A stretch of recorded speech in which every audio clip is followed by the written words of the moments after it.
যে যেখান থেকে যে অবস্থায় এসবিডি সচেতনতায় বাংলাদেশ শুনছেন সকল শ্রোতা ভাই বোন বন্ধুদেরকে এসবিডির পক্ষ থেকে আমি হাবিল মাহমুদ জানাই অনেক অনেক শুভেচ্ছা ও অভিনন্দন। কিছু জ্ঞানী প্রতিভাবান দেশপ্রেমিক গুণীয় বিখ্যাত মানুষের অনুপ্রেরণা এবং সহযোগিতায় পরিবার হতে সমাজ, সমাজ হতে রাষ্ট্র, প্রান্তিক তথা সর্বস্তরের মানুষের কল্যাণে মৈত্রী সচেতনতার লক্ষ্যে দেশ বরেণ্য সেলিব্রিটির সাথে সচেতনমূলক আলোচনা, উপদেশ ও পরামর্শ চেয়ে থাকি। তারই ধারাবাহিকতায় প্রতিদিনের মতো অন্যান্য সেলিব্রিটির মতো আজকেও আমাদের সাথে আজকেও আমাদের সাথে যুক্ত হয়েছেন আমাদের জনপ্রিয় অভিনেত্রী ও লেখিকা নাবিলা আলম পলিন। নাবিলা আলম পলিনের জন্ম জামালপুর জেলায়। তার বাবা ছিলেন একজন সরকারি চাকরিজীবী। পাশাপাশি সপ্তরূপা নামের একটি নাট্যদল পরিচালনা করতেন। তার হাত ধরেই অভিনয় জগতে আসেন পলিন। 1996 সালে ঢাকা সংলাপ নামের একটি মঞ্চ নাটকে যোগ দেন পলিন। থুক ঢাকা নামের একটি নাটকে অভিনয়ের মাধ্যমে মঞ্চ অভিনেত্রী হিসেবে আত্মপ্রকাশ করেন। নাবিলা আলমের প্রথম টিভি নাটক শ্রাবণের জল 1998 সালে তিনি বাংলাদেশ টেলিভিশনের তালিকাভুক্ত হন। এ পর্যন্ত 20টি ধারাবাহিক নাটক ও 30টির বেশি একক নাটকে অভিনয় করেছেন। এই গুণী অভিনেত্রী অভিনয়ের পাশাপাশি লেখিকা হিসেবে খ্যাতি অর্জন করেন। বিষণ্ণ ফুলের ঘ্রাণ শিরোনামে তার একটি কবিতার বই প্রকাশিত হয়েছে। এই প্রিয় অভিনেত্রী আজ আছেন আমাদের সাথে, যুক্ত হয়েছেন এসবিডি সচেতনতায় বাংলাদেশের সাথে। তাই আপনাকে এসবিডির পক্ষ থেকে জানাই অনেক অনেক শুভেচ্ছা, অভিনন্দন ও সালাম। আসসালামু আলাইকুম। ওয়ালাইকুম আসসালাম। এসবিডিকে আমার পক্ষ থেকে অসংখ্য শুভেচ্ছা আমিও জানাচ্ছি এবং অভিনন্দন। তার সাথে সাথে আমাদের শ্রোতা বন্ধু যারা এখন শুনছেন সবাইকে আমার শুভেচ্ছা। প্রথমে আমি জানতে চাই আপনি কেমন আছেন এবং এই মুহূর্তে আপনি কি করছেন? আলহামদুলিল্লাহ, খুব ভালো আছি। ঠিক এই মুহূর্তে আমি আপনাদের সাথে কথা বলছি। Thank you very much. সংক্ষিপ্ত করে জানতে চাই আপনার পরিবারের কথা। আমার পরিবারের কথা, আমার বাবা খলিলুর রহমান, আমরা 5 বন্ধু ভাই এবং স্বামী প্রখ্যাত উপস্থাপক এবং অভিনেতা শফিউল আলম বাবু। আমার এক ছেলে এক মেয়ে। আমার ছেলে অভিনেতা, শিশু শিল্পী, এখন কিশোর হয়েছে, আর মেয়েও শিশু শিল্পী, অভিনেত্রী। এই নিয়ে আমার সুখের সংসার। আচ্ছা, জানলাম আপনার পরিবারের কথা। এবার খুব খুব সংক্ষিপ্ত করে জানবো আপনার প্রিয় রং কি? নীল। Thank you. আপনার প্রিয় ফুল কোনটি? বেলি। জি, বেলি। Thank you. আপনার প্রিয় ফুল বেলি। আচ্ছা, আহ, আমরা জানি যে আপনি তো অভিনয় করেন, আবার আপনি কবিতাও লেখেন এবং আপনার কবিতা ভীষণ জনপ্রিয়। কবিতা লেখার সময়টা আসলে আপনি কিভাবে ম্যানেজ করেন? এটা কিভাবে আসলে সম্ভব? আসলে যারা কবিতা লিখে বা কবিতা না, যে কোনো লেখা লিখে, আহ মা মন থেকে তো আসে, এই মনটাকে তো বন্ধ করে রাখা যায় না, সেটা যে কোনো মুহূর্তেই আসতে পারে, তখনই আটকানো যায় না। সেটা আমি যে কোনো মুহূর্তেই আমার ভেতর থেকে কবিতা একটা লাইন চলে আসে, সেটা আমি আটকাতে পারি না। যে কোনো পরিস্থিতিতেই থাকি, হয়তো রান্না করছি বা কোথাও যাচ্ছি, ঘুরছি, আমার ভেতরে ওটা বাড়ি খেতে থাকে।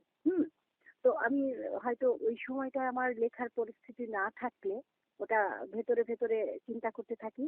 হাতে যদি, এখন তো ডিজিটাল যুগ, মোবাইলও থাকে, মোবাইলে আমি সুন্দর করে টাইপ করে লিখে ফেলি। অনেক সময় দেখা যায় লেখা হয় না।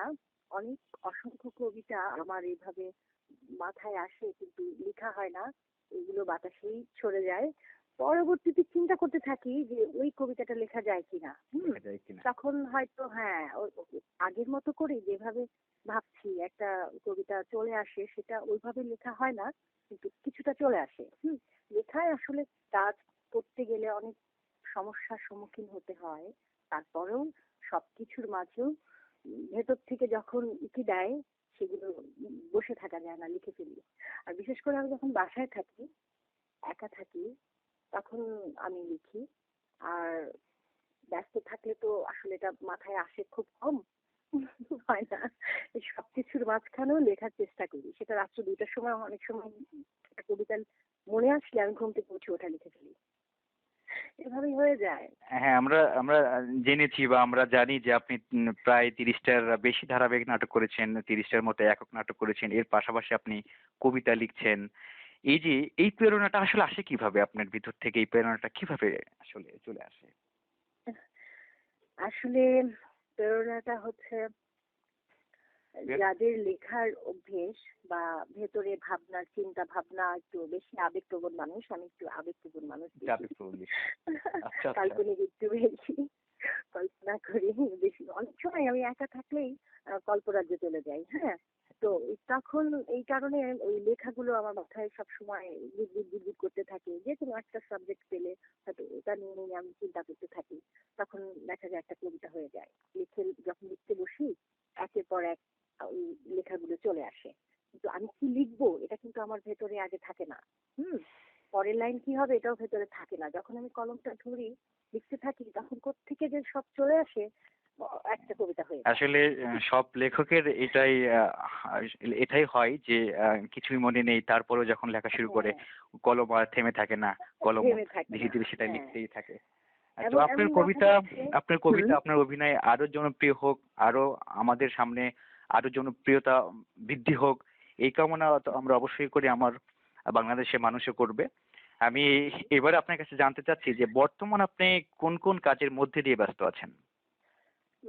বর্তমানে আমি একটি নতুন সিরিয়ালে ভাগ দিয়েছি, মানে অভিনয় করছি। আহ জানি না ওটা কত, ওরা তো বললো বেশ অনেক পর্ব হবে।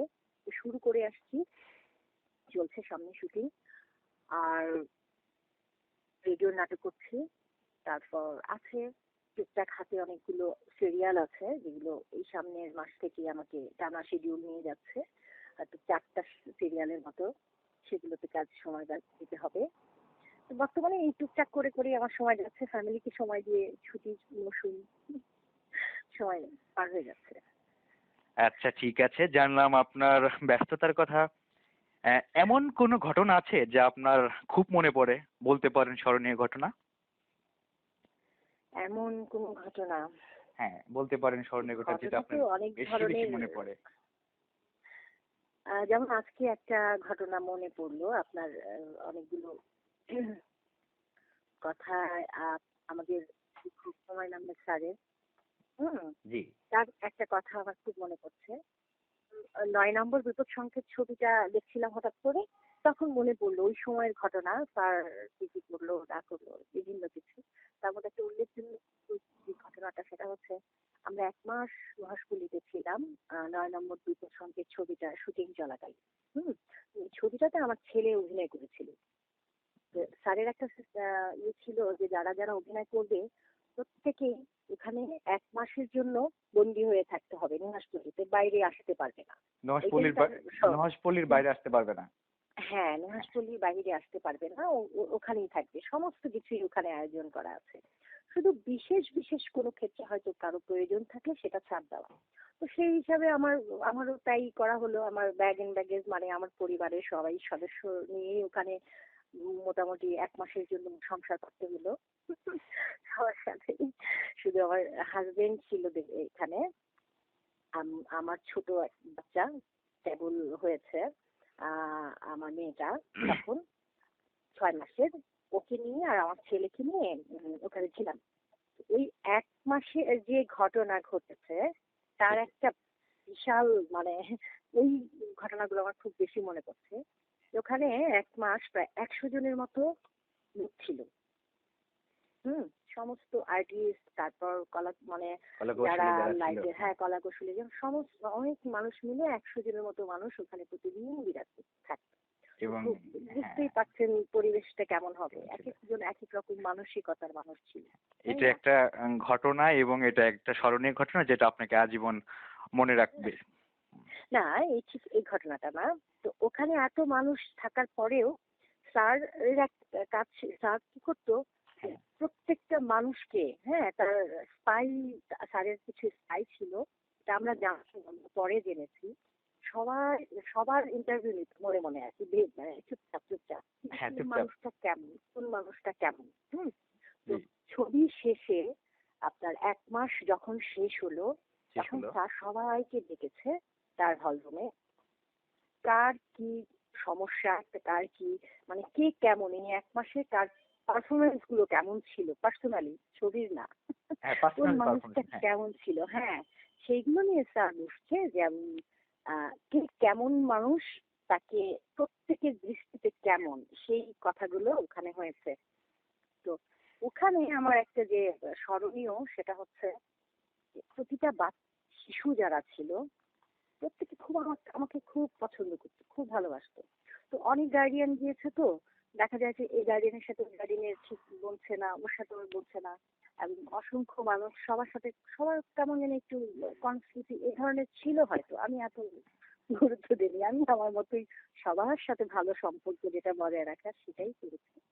ওই দিন আমি বুঝলাম, স্যার ডেকে বলছে যে এখানে যত মানুষ আছে তার মধ্যে আমার দৃষ্টিতে একটি মাত্র নাম উঠেছে, নাবিলা সেটা আলম। হচ্ছে, হ্যাঁ, নাবিলা একটি আলম মাত্র পলেন। মানুষ হ্যাঁ, হ্যাঁ। আমার কথা বললো। আমাকে তখন আসলে অন্তিকের মা বলতো, তো বলতো অন্তিকের মা। খুব অবাক হয়ে গেলাম আমার কথা এইভাবে। এখানে একটি মাত্র মানুষ এক মাসে তখন কোনো একটা মানুষের মনের মধ্যে কষ্ট দেয়। একটা মানুষ যাকে এতগুলো মানুষের মধ্যে কোনো একটা মানুষ অপছন্দ করে। হুম, এতগুলো বাচ্চা, প্রত্যেকটা বাচ্চা এই মানুষটাকে ভালোবাসে। তো আজকে আমার সেই সাধ্য নেই যে তাকে কিছু দেওয়ার মতো। তবে আমি তাকে যেই কথাটা বলছি যে এটা একটা অ্যাওয়ার্ড থেকে অনেক বড় কিছু। অনেক হয়তো বড় স্টেজে পাওয়া। স্টেজে উঠে দিলে, দশজনের সামনে দিলেই এটা একটা অ্যাওয়ার্ড পাওয়া হচ্ছে, হ্যাঁ, কিন্তু আমার হয়তো সেটা দেওয়া হচ্ছে না। আজকে আমি এখান থেকেই দিলাম যে খুব ভালো মানুষ হবে এবং মানে হ্যাঁ। এত সবচেয়ে মানুষের দোয়া। সবচেয়ে বড় হলো মনের উপলব্ধিটাই হলো সবচেয়ে বড় উপলব্ধি। হ্যাঁ, তো আমার কাছে মনে হয়েছে সেই দিনই আমি সবচেয়ে বড় অ্যাওয়ার্ডটা পেয়েছি একদিন। মানে কি বলবো, নারী হিসাবে বা মা জানলাম হিসাবে। আপনার স্মরণীয় একটা কথা। হ্যাঁ, কোন এটা আমার খাবার প্রায় খেতে মনে বেশি হয়। ভালোবাসেন? সরি, কোন খাবার খেতে বেশি ভালোবাসেন? কোন খাবার? হ্যাঁ, হ্যাঁ, কোন খাবারটা খেতে বেশি ভালোবাসেন? খাবারের মধ্যে হচ্ছে, আমি যদিও কম খাই, তারপর আমার খুব পছন্দ হচ্ছে বিরিয়ানি। ও আচ্ছা, আচ্ছা। কিন্তু আচ্ছা, আমরা খাওয়াটা খুব আম- কম হয় আমার। আমরা শুনেছি, আমরা জেনেছি যে আপনি খুব ভালো রান্না করতে পারেন। কতটা সত্যি আসলে? খুব ভালো, না না না, মোটেও না। না, আমি আমি যদি শুনেছি এভাবে যে যতটুকু, আপনার হাতের রান্না যারা একবার খেয়েছে তারা খাওয়ার জন্য আবার মানে চেষ্টা করেছে আবার খাওয়ার জন্য। এটা এটা এটা জাদু। হচ্ছে হয়তো একটা এক ধরনের পাম হবে আমার খাবার জন্য। না, না, না, না, খুব না, যে না, না। ভালো হবে আমি তা কিন্তু শুনেছিলাম, নাই। আমি শুনেছিলাম বিধায় আমি হুম, আপনাকে প্রশ্নটা করলাম। আরেকটা আচ্ছা প্রশ্ন আচ্ছা। করব, সেটা হলো কোন রান্নাটি আপনি বেশি ভালো করতে পারেন? কোন রান্নাটা আপনি বেশি ভালো করতে পারেন? ভাত, মাছ, ভর্তা এগুলো তো সবাই ভালো পারে, আমিও পারি। তার মধ্যে হচ্ছে ফ্রেঞ্চ ফুডের মধ্যে আমার ফ্যামিলি যারা সবচেয়ে বেশি পছন্দ করে ফ্রাইড রাইস, চিকেন, এগুলো একটু বেশি পছন্দ করে। এগুলো আমি প্রায় রান্না করি, মোটামুটি খারাপ হয় না। না, সেটা জানি যে আপনি ভালো রান্না করতে পারেন। আমি এটা আর পায়েসটা একটু ভালো, সবাই বলে আমার হাতের পায়েসটা নাকি খুব মজা। আহ, অপেক্ষায় থাকলাম, কোনো একদিন পায়েস খাবো। যাই হোক। ইনশাল্লাহ, অবশ্যই। আচ্ছা, ঠিক আছে। একটি দাঁড়িপাল্লায়, ধরেন একটি দাঁড়িপাল্লায় এক পাশে এক দাঁড়িপাল্লাতে বৃষ্টি ঝরছে, অপর দাঁড়িপাল্লাতে জ্যোৎস্না রাত। আপনি কোন পাল্লাতে যাবেন? আহ, ওটাই তো আমার খুব প্রিয়। যদি দুটোই প্রিয় হয় তাহলে কেন? জ্যোৎস্না রাত পছন্দের কারণে, জ্যোৎস্না তো সবার মানে খুব সুন্দর একটা আবেগ মোহময় সৃষ্টি করে, রোমান্টিকতা সৃষ্টি করে। আমি যদিও খুব বললাম, আগেই বলেছি আবেগপূর্ণ এবং কাল্পনিক, সেই কারণে আমার কাছে জ্যোৎস্নার যে পরিবেশটা সেটা আমাকে খুব মুগ্ধ করে, ভালো লাগে। আর পাশাপাশি বৃষ্টিটা এই জন্য ভালো লাগে, আমার ভালো লাগে, আমি জানি না কেন।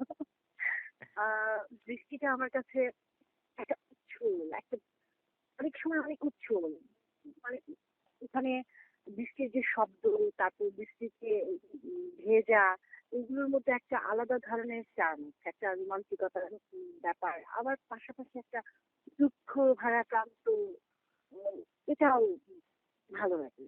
তার এই মানে যে আপনি বৃষ্টি দ্বন্দ্ব, এবং জ্যোৎস্না রাত উভয়কে একইভাবে ভালোবাসেন। একই ভালো ভালো।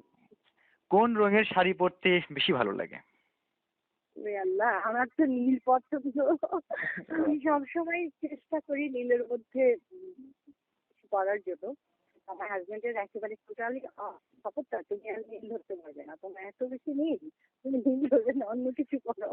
আপনি নীলে নীলে নীলাঞ্জিত হয়ে যান, নীলে নীলে একদম ছড়িয়ে যান, এই কামনা আমাদের। সেই সাথে আরেকটা প্রশ্ন করব, আপনার প্রিয় কোনো সিঙ্গার আছে বা আপনার প্রিয় সিঙ্গার কে? আমার প্রিয় সিঙ্গার,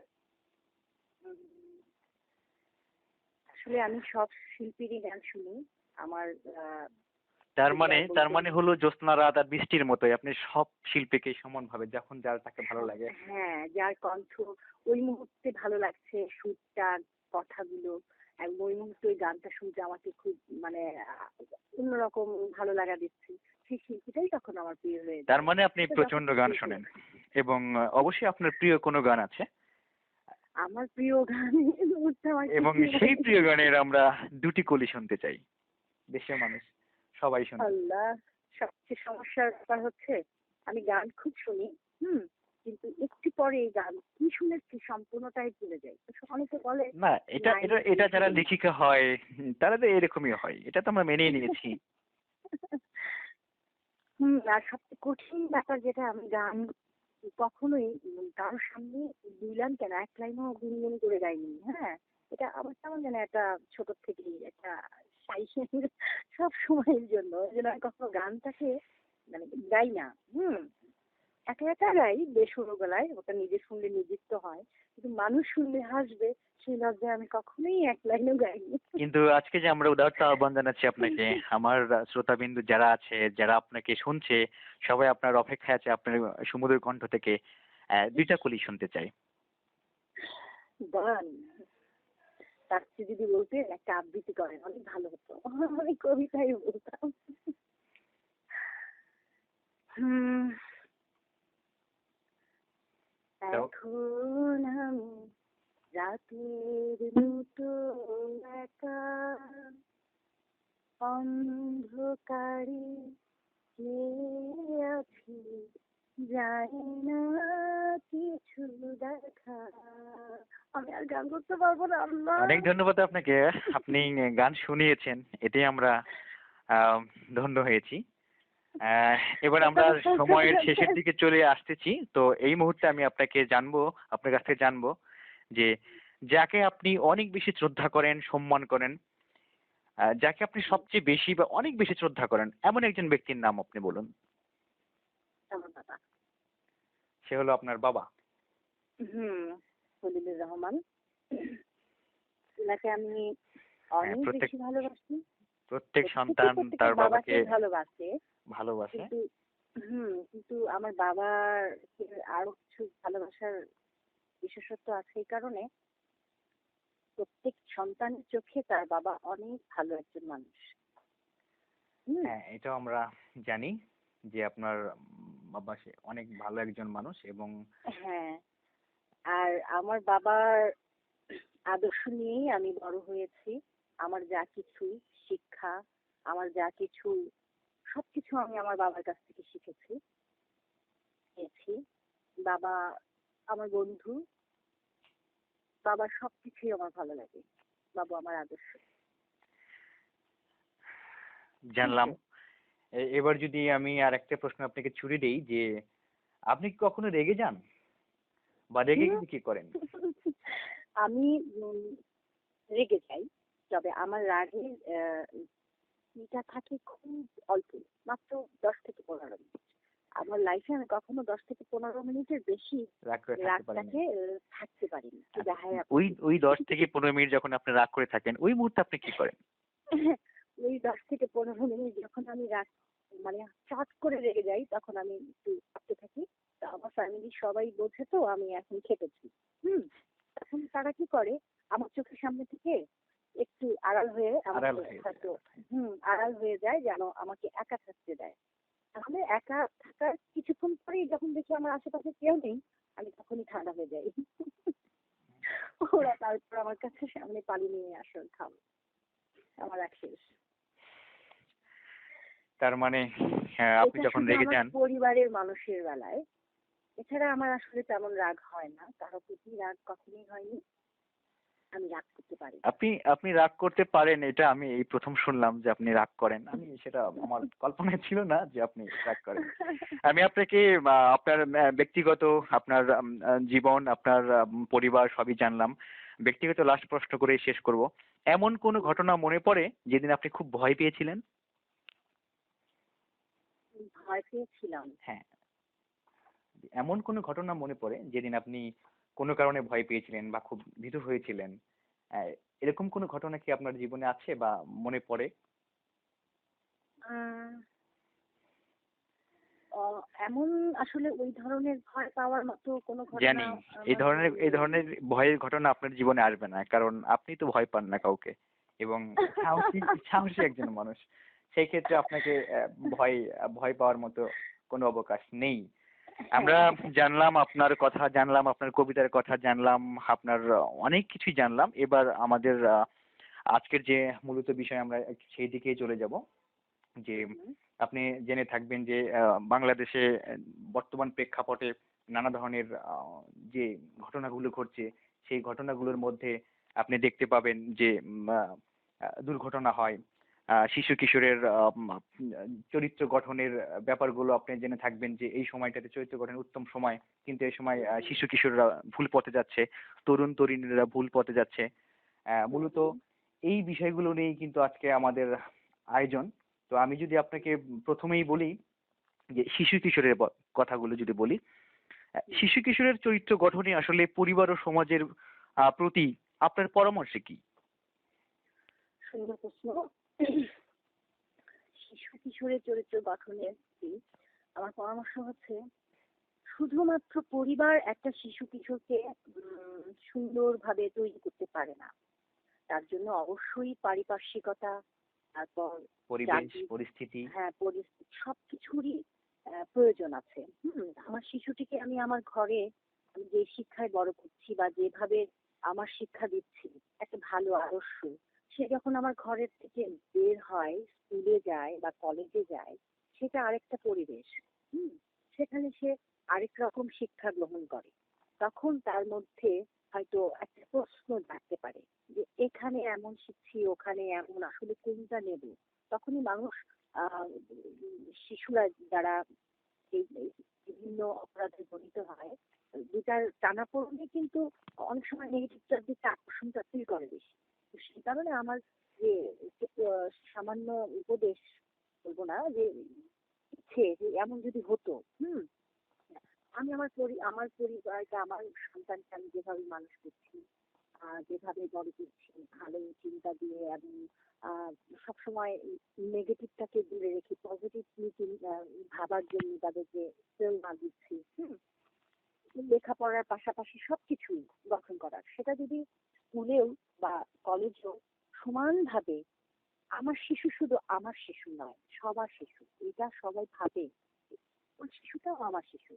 প্রতিটা শিশুকে যদি নিজের সন্তান মনে করে এবং শিক্ষাটা শুধু এভাবেই দেয়, তাহলে আমার মনে হয় পাশাপাশি এই স্কুল, কলেজ, বাসা, আশেপাশে পরিবেশ সবাই যদি সহনশীল হয়ে, আমার শিশু, এই শিশুটা ভালো না, আমরা অনেক সময় বলি যে ওর সাথে তুমি মিশবে না, ও ভালো না, এই শিক্ষাটা না দিয়ে ও ভালো না, কেন ভালো না, ও ভালো গুণগুলো এবং খারাপ গুণগুলোকে যদি আমরা ব্যাখ্যা করি এবং বলি যে খারাপ গুণগুলোকে আমরা সাহায্য করি, যে বর্জন করে ভালো দিকটা নিয়ে আসার চেষ্টা করি, তাহলে আমরা কিন্তু ওই ডিভাইডেডটা হয় না। আমি ওর সাথে মিশবো না, ও হয় না। হ্যাঁ, আমি এটা। আমি যদি একটু উল্লেখ করি যে আপনারা জেনে থাকবেন যে সৎ, আমরা একটা কথা বলে থাকি, সৎসঙ্গে স্বর্গবাস, অসৎ সঙ্গে সর্বনাশ। এই যে হ্যাঁ, আহ, অসৎ সঙ্গ ত্যাগ করার ত্যাগ করার বিষয়ে কিশোর কিশোরী বা তরুণ তরুণীকে আপনি কিভাবে তাদেরকে সাজেস্ট করবেন যে অসৎ সঙ্গের ব্যাপারটা তুমি? অসৎ সঙ্গের ব্যাপারটা, এই যে আমি যেটা বলছিলাম, আমাদের জীবনটা খুব ছোট। আমরা যদি প্রত্যেকের নিজের প্রতি সচেতন হই, এটা বাবা মা বলেন, ভাই বোন বলেন, বন্ধু বান্ধব সবার কথাই আমি বলছি, যে আমরা যদি ভাবি যে আমার একটা জীবন, আমার জীবনটাকে আমি অনেক সুন্দর করে গড়বো। হুম, প্রশংসা সবাই শুনতে পছন্দ করে, ভালোবাসে। আমি অলওয়েজ যদি একটা জিনিসকে পজিটিভলি ভাবি, যে কোনো একটা নেগেটিভ চিন্তা সেটাকে আমি নেগেটিভ না ভেবে পজিটিভটা আগে ভাবি, পজিটিভটা আগে নেই, নেগেটিভটাকে ব্রেন থেকে ফেলে দিই, তাহলে আমাদের মধ্যে সবসময় সবকিছু ভালো লাগার যে ভালো জিনিসগুলো কাজ করবে। আমি আমাকে দিয়ে বলছি, আমি যেভাবে চিন্তা করি, আমার বাচ্চা কাচ্চা, আমার বন্ধু তাদেরকে আমি আহ, বড় করেছি। আমি কখনো আমার সন্তানকে বা তার বন্ধু বান্ধব তাদের আশেপাশের বাচ্চা কাচ্চা আমি কখনো চিন্তা করি না ওই বাচ্চা উমুকের বা আমি এক চোখে দেখি, আমার বাচ্চা হোক আরেকজনের বাচ্চা হোক, সব শিশুকে আমি আমার আমার যদি মনে হয় যে সে একটা রং করছে, আমি তাকে বুঝাই সুন্দর করে এবং শিশুর সাথে শিশুর মতো ব্যবহার করি, কথা বলি, তার সাথে কাউন্সিল করি। অনেকে আমরা গার্ডিয়ান আছি না, যে একটা কিছু আহ, বলে দিলাম, হুকুম করে দিলাম, বাট এটাই হবে, আমি বড় বলেছি এটাই হবে না। বাচ্চাদেরকে সবসময় বোঝাতে হবে, সব সময় তাদেরকে ভালো ভালো কথা বলতে হবে, বোঝাতে হবে যেটা খারাপ সেটার প্রতি সুন্দর দৃষ্টি দিয়ে, উম, বকে না, হ্যাঁ, মেরে না। তার হুম। মানে কি এরকম নয় যে সন্তান ও পিতামাতা খোলামেলা বা বন্ধুর মতো হওয়া উচিত, এরকম কিছু? অবশ্যই অবশ্যই একটা সন্তান তার বাবা মা থাকবে তার সবচেয়ে বড় বন্ধু। ঘর থেকে বাবা মাই যদি তার বন্ধু হয়, বন্ধুর মতো সবকিছুই তার সাথে শেয়ার করে, তাহলে তার অপরাধ প্রবণতাটা থাকবে না। কারণ সে তো একটা কিছু করলো, আমি আমার সন্তানকে সবসময় শিখাই যে বাবা বাহিরে যাচ্ছ, এখন তোমাকে যদি দুটা খারাপ কথা কেউ বলে বা একটা বাজে একটা খুব করে তোমাকে একটা ধমকও দিল, তুমি সেটাকে রিয়াক্ট করবে না, কখনোই রিয়েক্ট করবে না। কেন করেছে, কি করেছে, তুমি সুন্দর মতো হয়তো তুমি একটা ভুল করেছো সেটা তাকে বোঝানোর চেষ্টা করবে, হলো না, তুমি তাকে অ্যাভয়েড করে চলে আসবে। দেন হয়তো যদি মনে হয়, তোমার মনে হয় যে না ওই লোকটা আমাকে এটা রং করেছে, এটা ঠিক না, তাকে তুমি তোমার ভালো কথা দিয়ে তুমি এটা করোনি সুন্দরভাবে বোঝানোর চেষ্টা করো। তারপরে যদি হয় যে না আমি এরকমই না, তো বোঝাই যাবে। কিন্তু কখনো কারোর সাথে খারাপ ব্যবহার করবে না, কখনো কাউকে আঘাত করবে না, বা বাহিরে যাচ্ছ একটা কেউ কিছু বলছে, কোনো বন্ধু বলছে তুমি আমার সাথে একটু শেয়ার করবে, এখান থেকে আমি তোমাকে সবকিছু আমার, তুমি যাই করো আমি তোমার সবচেয়ে ভালো করি, তুমি আমার কাছে যে সবকিছু শেয়ার করতে পারো। আমার সন্তানরা আমার কাছে সবকিছু এবং আমি ঘড়ির ঘড়ির কাঁটা বলছে যে আমাদের সময় ধীরে ধীরে ফুরিয়ে যাচ্ছে।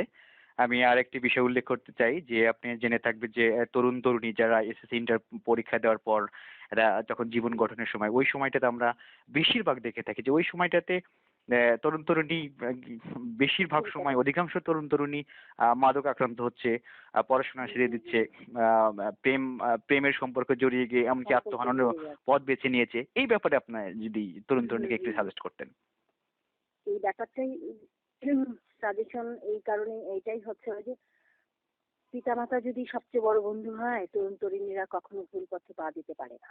এটা হচ্ছে শুধু তরুণ তরুণীদের প্রতি না, প্রতিটা পিতামাতার প্রতি আমার এটা একটা বলা যে সবাই সবার সন্তানকে বন্ধুর মতো আচরণ করুন, ঘরে সবসময় বুঝান যে সেই তার বড় বন্ধু, তাহলে হয়তো তার ব্যাপারগুলো ভয়ে ডিসকাস যে করে না, সেটা হবে না, ডিসকাস করবি বাবা মার সাথে, তাই না? আর তরুণ তরুণীদের প্রতি আমার একটাই বলার আছে যে সবাই স- সবসময় ভালো সঙ্গর সাথে ভালো কাজটা করার চেষ্টা করো। সবসময় মাইন্ডে নেগেটিভটা বাদ দিয়ে পজিটিভলি চিন্তা করবে। অলওয়েজ যেখানে যাবে যাই করবে সবসময় চিন্তা করবে পজিটিভ। পজিটিভটা একটা ভালো চিন্তা একটা মানুষকে অনেক দূর এগিয়ে নিয়ে যায়। যে আমি এটা যেটা নেগেটিভ সেই দিকটা সবসময় বর্জন রাখি।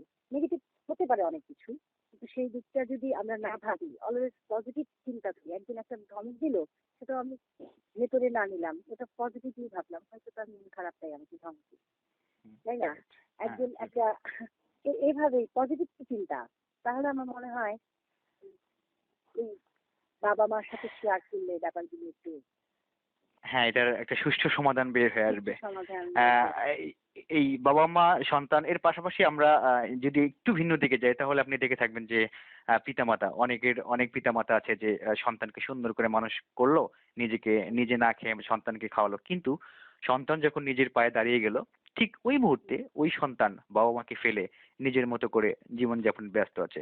বাবা মা কোথায় আছে, কি করছে, কি খাচ্ছে এবং তারা কোন অবস্থায় আছে, এই যে পিতামাতার প্রতি উদাসীন যে আসলে সময় সংক্ষিপ্ত, তাই আমি বিস্তারিত আপনার বলছি না, এবং বুঝতে আপনাকেও পারছি। আমি সংক্ষিপ্ত করে উত্তরটা দিতে বলবো যে উদাসীন পিতামাতার প্রতি উদাসীন সন্তানেরা, এরা বাবা মাকে যে এভাবে ফেলে দিচ্ছে, এদের প্রতি আপনার আহ্বান কি, এবং এদেরকে আপনি কি বলবেন যে এই বাবার প্রতি তাদের ভালোবাসাটা কিভাবে এখন তৈরি করবে তারা?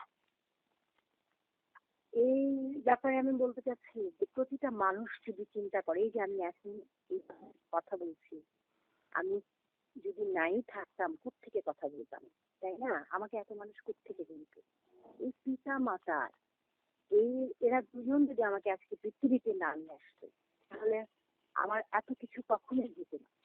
তারা আমাকে এই পৃথিবীর আলোটাকে দেখিয়েছে, এত সুন্দর একটা পৃথিবীকে দেখিয়েছে। এখানে আমি চলছি, খাচ্ছি, যত আনন্দ করছি, তাই কিছু করছি, কিন্তু তাদের জীবনের মধ্যে থেকে।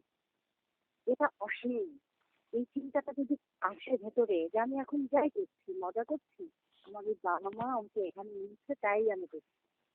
এই চিন্তাটা যদি প্রতিটা মানুষের ভেতরে আসে, তারা যদি আজকে আমাদেরকে নামতো, এটা করতে পারে, দায়বদ্ধতা ওখান থেকে, প্রতিটা মানুষের দায়বদ্ধতা ওখান থেকে চলে। তারা আজকে আমাকে পৃথিবীর আলো না দেখালে আমার নিজের কিছু করা হতো না। আমার সবকিছুর জন্য তাদেরকে অসংখ্য ধন্যবাদ যে তারা আমাকে পৃথিবীর আলো দেখিয়েছে। এই ভাবনাটা যদি প্রতিটা মানুষের ভেতরে আসে, দায়বদ্ধতা চলে আসে, তখন ভাবেই ভেতরে চলে আসবে আমার বাবা মা কি করছে, আমার মাটা কি করছে, তাদের দায়িত্ববোধ যেটা এর থেকে কতভাবে চলে আসবে। তারা তো এগুলো ভাবেই না, মানে আমরা যারা বাবা মার প্রতি সচেতন না, আমরা তো আসলে এই কথাগুলো কখনো এভাবে চিন্তা করিনি, ভাবিই না। আমরা কোত্থেকে এসেছি? এই যে দাঁড়িয়ে আপনার সাথে কথা বলছি, এটার মূল পিতাটা কে? আল্লাহ পাঠিয়েছে, সৃষ্টি করেছে, এখন বাবা মা হিসেবে আমরা পৃথিবীতে এসেছি। এর থেকে বড় আর কিছুই হতে পারে না, কখনোই কিছু হতে পারে না। প্রতিটা মানুষের তার বাবা মার প্রতি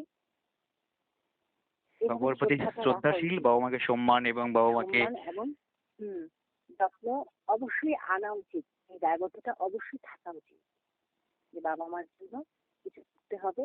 এটা সর্বপ্রথম এবং অবশ্যই করতে হবে। তাদের জন্য আজকে আমি এত কিছু করছি। তারা না আনলে আমি কিছুই করতে পারতাম না। শুনলাম আপনার থেকে, আপনার ব্যক্তিক জীবনের কথা শুনলাম, সচেতনমূলক অনেক কথা। আপনি এসবিডিতে সচেতনতায় বাংলাদেশের সাথে যুক্ত হয় আমরা আনন্দিত এবং গর্বিত। আহ, তাই এসবিডির পক্ষ থেকে আপনাকে আপনার জীবনের সুস্বাস্থ্য কামনা করে অনেক অনেক শুভেচ্ছা ও অভিনন্দন জানিয়ে নতুন নতুন কোনো বিষয় নিয়ে আবার হাজির হব। ততক্ষণে আজকের মতো বিদায় নিচ্ছি। আল্লাহ হাফেজ। আল্লাহ হাফেজ। সবাইকে অসংখ্য ধন্যবাদ এতক্ষণ ধৈর্য সহকারে শোনার জন্য। আমাদের সঙ্গে থাকুন। আল্লাহ হাফেজ।